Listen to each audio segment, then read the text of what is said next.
यह कहानी है एक राजकुमारी सलीमा और गुमनाम फकीर।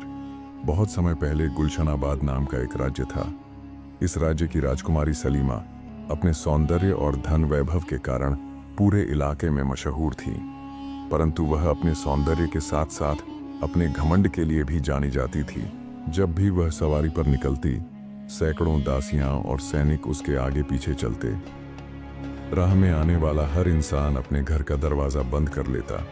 कोई गरीब, कोई व्यापारी, यहाँ तक कि छोटे बच्चे तक रास्ते से हट जाते। राजकुमारी ने एक अजीब कानून बना रखा था, जो भी मेरी आंखों में बिना झुके देखेगा, उसे कोड़े मारकर महल के कारागार में डाल दिया जाएगा। लोग डरते थे, मगर मन ही मन उससे नफरत भी करते थे। बूढ़े फकीर का अपराध। एक दिन दरबार के बाहर एक बूढ़ा फकीर भिक्षा मांग रहा था। राजकुमारी का काफिला वहीं से गुजरा। बूढ़े फकीर ने अनजाने में उसकी ओर देखा, क्योंकि वह अपनी लाठी के सहारे खड़ा हो रहा था। राजकुमारी ने तुरंत क्रोध में आदेश दिया, इस बदतमीज को पकड़ो। मेरी आंखों में सीधा देखने की जुर्रत कैसे हुई? इसे काल कोठरी में डाल दो। फकीर ने हाथ जोड़कर कहा, देखिए, मैंने तुझे बेटी की तरह देखा था, अपराधी की तरह नहीं। पर राजकुमारी पर कोई असर न हुआ। सैनिक उसे घसीटकर काल कोठरी में ले गए। गुमनाम युवक का आगमन। इसी राज्य में एक गुमनाम युवक रहता था, जिसका नाम यूसुफ था। वह पढ़ा लिखा था, मगर साधारण कपड़ों में रहता और लोगों की मदद करता। जब उसने फकीर की गिरफ्तारी देखी तो उसका खून खौल उठा। उसने तय किया कि राजकुमारी को उसके अहंकार का आईना दिखाना है। चुपके से महल में यूसुफ कई दिनों तक महल का मुआयना करता रहा। उसने देखा कि राजकुमारी के सोने वाले कमरे में एक अनमोल मोती जड़ित आईना रखा है, जिसे वह रोज घंटों निहारा करती थी। वह आईना उसके लिए सबसे प्यारी चीज थी।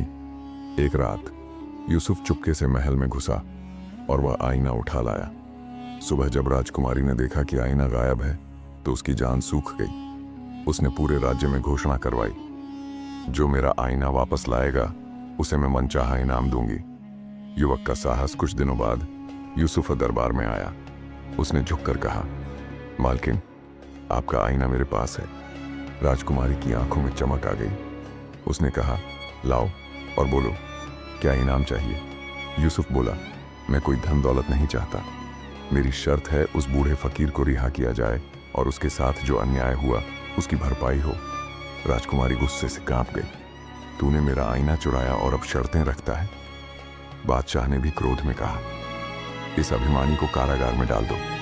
यूसुफ हंसता हुआ बोला, ठीक है, मुझे कैद करो, लेकिन याद रखना, तुम्हारा आईना तभी तक चमकेगा जब तक तुम में अहंकार रहेगा। अचानक मोड़ कुछ ही दिनों बाद राज्य पर एक पड़ोसी साम्राज्य ने हमला किया। राजकुमारी और बादशाह डर गए, क्योंकि सैनिक बिखर चुके थे। तभी कारागार में बंद यूसुफ ने पहरेदार से कहा, अगर तुम मुझे मुक्त कर दो तो मैं तुम्हारे राज्य को बचा सकता हूं। मजबूरी में बादशाह ने उसे मौका दिया। यूसुफ ने अपनी बुद्धिमत्ता से योजना बनाई। उसने सैनिकों को नगर के चारों ओर इस तरह तैनात किया कि दुश्मन को लगा जैसे राज्य में बहुत विशाल सेना मौजूद है।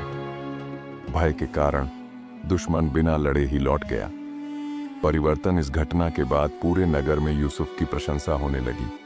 राजकुमारी ने पहली बार महसूस किया कि असली ताकत सौंदर्य या घमंड में नहीं, बल्कि विनम्रता और बुद्धि में है। वह यूसुफ के पास आई और बोली, मुझे माफ कर दो, मैं लोगों को डराकर राज करती रही, पर तुमने बिना किसी स्वार्थ के मेरा राज्य बचाया। यूसुफ ने उत्तर दिया, जब तक तुम्हारे दिल में घमंड रहेगा, तुम्हारा राज्य असली मायने में सुरक्षित नहीं होगा। राजकुमारी की आंखों में आंसू आ गए। उसने सबके सामने घोषणा की, आज से गुलशनाबाद में कोई भी इंसान मेरी वजह से सताया नहीं जाएगा। बूढ़े फकीर और हर कैदी को रिहा किया जाए। अंत धीरे धीरे राजकुमारी ने यूसुफ से सीख ली।